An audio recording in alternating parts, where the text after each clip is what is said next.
এই হচ্ছে আমার পিস ফলের গাছ। গতকালকে সব পাতা ফেলাই দিছি গাছ যাতে ডরমেন্সিতে যায়, এবং পুডিং করে দিছি, ডাল সব কাটা কুটে ছোট করে দিছি। 1 2 3 4 5, 5টা রাখছি, 5 দিই চারদিকে। আর নিচে দেখেন সব সব ডাল কেটে ফেলেছি।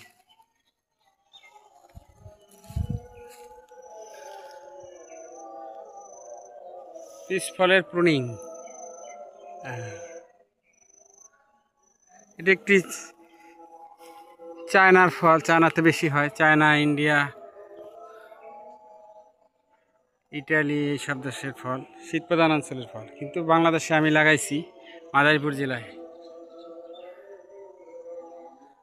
গাছের গ্রোথ অনেক ভালো।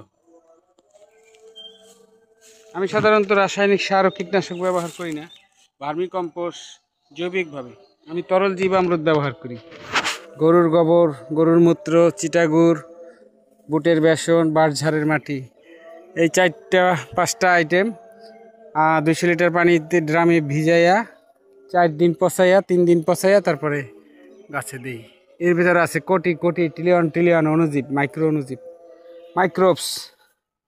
এই অণুজীব থাকলে আপনার ফসলের ক্ষেত্রে কোনো সার দিতে হবে না, কীটনাশক দিতে হবে না, মাটি শক্তিশালী হবে, তো গাছও শক্তিশালী হবে, পোকামাকড়ে ক্ষতি করতে পারবে না, আর বিদেশ থেকে সারও আমদানি করতে হবে না। সবাই যদি এই জীবামৃত ব্যবহার করতো, তাহলে আমাদের দেশে সারের পিছিয়ে এত টাকা ভর্তুকি দেওয়া লাগতো না।